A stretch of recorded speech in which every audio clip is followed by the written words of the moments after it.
जय श्री कृष्ण मित्रों, मैं प्रियंका स्वागत करती हूँ आपका जीवन और अध्यात्म में। मित्रों, महाभारत तो हम सभी ने देखी होगी और महाभारत के पात्रों में अभिमन्यु का नाम सुना ही होगा। अभिमन्यु कितना वीर था, इसकी कहानी तो हमने महाभारत में देखी ही है। आज चलिए उनकी वीरता की और भी कहानियाँ हम सुनते हैं। तो आज की जो कहानी है वो है वीर अभिमन्यु की कहानी।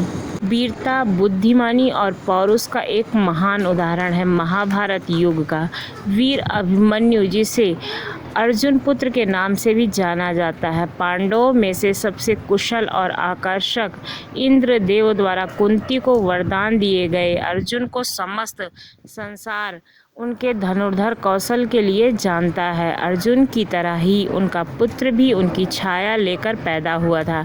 बचपन से ही अपने माता पिता और अन्य पांडु भाइयों का आदर करने वाला अभिमन्यु श्री कृष्ण की बहन सुभद्रा और अर्जुन की संतान थे। अभिमन्यु का बचपन कृष्ण की नगरी द्वारिका में ही बीता था, जहाँ कृष्ण जी के संरक्षण में उसने हर तरह का योग्य ज्ञान हासिल किया था। ये सोच रहे होंगे कि अभिमन्यु का बचपन श्री कृष्ण के यहाँ द्वारिका में क्यों बीता।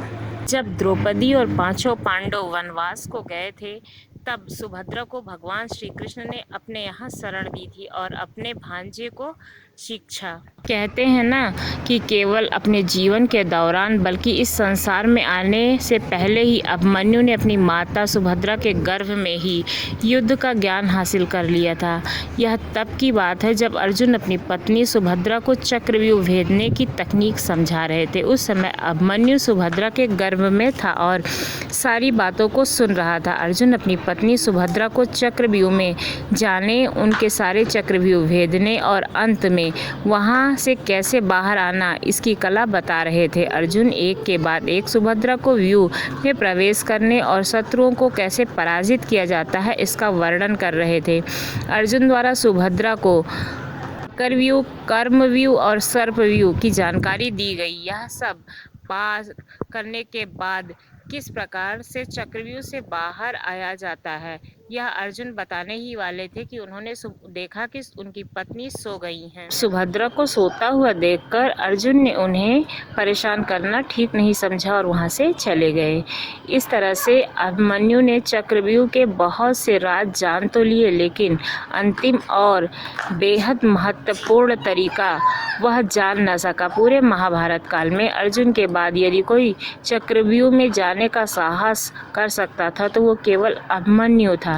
अभिमन्यु का कौशल सभी ने कुरुक्षेत्र के 13वें दिन देखा, जब अभिमन्यु एक के बाद एक कौरवों के महारथियों को पराजित कर रहे थे। कौरव सेना भयभीत हो गई थी, यह समझ नहीं पा रही थी कि किस प्रकार से वो अभिमन्यु को रोके।